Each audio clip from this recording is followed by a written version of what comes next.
बिस्मिल्लाहिर्रहमानिर्रहीम। अस्सलाम वालेकुम। आज मैं बनाऊंगी बहुत ही टेस्टी, बहुत ज़बरदस्त काला चना चाट, जो कि हम दही के साथ बनाएंगे। आपने बहुत कम बनाई होगी ये चने की चाट दही के साथ, लेकिन इंशाल्लाह जब आप बनाएंगे तो आपको बहुत पसंद आएगी। तो चले जी रेसिपी को स्टार्ट करते हैं। तो सबसे पहले यहाँ पे आप लोग स्क्रीन पे देख सकते हैं हमें चाहिए है ये चीज़ें। तो यहाँ पे मैंने आधा किलो चने ले लिए थे, जिसे मैंने पूरी रात पानी में भिगो के अच्छे तरीके से बॉईल कर लिया है। ये देखें बहुत ही अच्छे तरीके से। इसको रख देते हैं साइड पे। इसके बाद यहाँ पे हमें लेना है 1 कप दही, एक बड़े साइज़ का आलू मैंने बॉईल कर लिया था चने के साथ ही, और यहाँ पे थोड़ा सा मैंने इमली का पल्प लिया है। इसके बाद यहाँ आ जाते हैं। तो यहाँ पे मैंने लिया है एक बड़े साइज़ का प्याज, जिसे बारीक बारीक काट लिया है। थोड़ा सा पुदीना लिया है, थोड़ा सा मैंने धनिया लिया है, 4 से 5 हरी मिर्चें ली है, एक मैंने दरमियानी साइज़ का टमाटर लिया है। सबसे पहले एक बाउल ले लेंगे, उसके अंदर थोड़ा सा हम पहले इमली शामिल करेंगे। इमली शामिल करने के बाद थोड़ा सा साथ ही हम इसके अंदर दही शामिल करेंगे और इन दोनों चीज़ों को अच्छे तरीके से मिक्स कर लेंगे। चलिए जी इसको अच्छे तरीके से मिक्स कर लेते हैं ताकि ये अच्छे से दोनों चीज़ें आपस में मिक्स हो जाएं। बहुत ही टेस्टी और बहुत ज़बरदस्त बनके ये तैयार हुई थी। इसके बाद इसके अंदर शामिल करेंगे हम पहले इसका पानी हम गिरा देंगे, थोड़ा सा पानी छोड़ देंगे चनों के अंदर। फिर ये शामिल करने के बाद चनों को अच्छे तरीके से दही और इमली में मिक्स करेंगे ताकि चने में अच्छे तरीके से ये मिक्स हो जाए दही और इमली। इसके बाद इसके अंदर जाएगा 1 teaspoon chaat masala, half tea spoon इसके अंदर जाएगा नमक, हाफ़ टी स्पून इसके अंदर जाएगा पिसी हुई लाल मिर्च,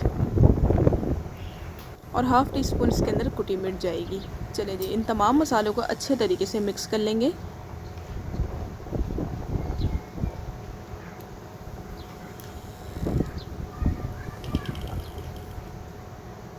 इसके बाद इसके अंदर आलू भी शामिल कर दें।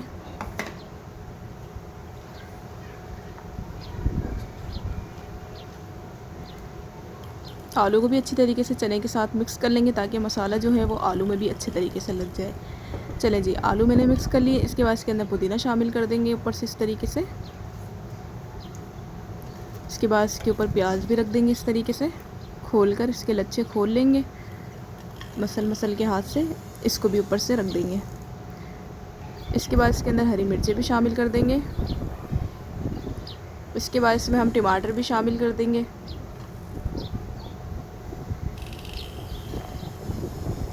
तो जी यहाँ पे टमाटर, हरा धनिया सब चीज़ें मैंने इसके अंदर शामिल कर दी है। अब आपने करना ये है, जो हमने दही बचा के रखा था वो ऊपर से इस तरीके से इसके डाल देंगे। इस तरीके से चारों तरफ ये दही शामिल कर देंगे। उसको साफ़ कर लेते हैं प्याले को अच्छे से ताकि हमारी कोई भी चीज़ ज़ाया ना जाए।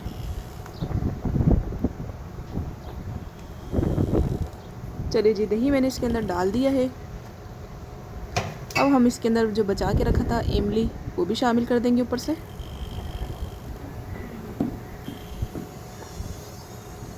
इसको भी अच्छे से साफ़ कर लेते हैं। इसके बाद ऊपर से हम धनिया शामिल कर देंगे जो हमने थोड़ा सा बचा के रखा था। तो जी ये थी आज के मेरे चना चाट की रेसिपी, जो कि बहुत टेस्टी है। ज़रूर रेसिपी को ट्राई करिएगा। उम्मीद करती हूँ मेरी रेसिपी पसंद आई होगी। अगर पसंद आए तो चैनल को जल्दी से सब्सक्राइब कर दें, बेल आइकन को प्रेस कर दें। मैं मिलूँगी आपसे एक नई रेसिपी के साथ, जो कि बहुत ही सिंपल और आसान रेसिपीज़ आपको इस चैनल पर मिलेंगी। अल्लाह हाफिज़।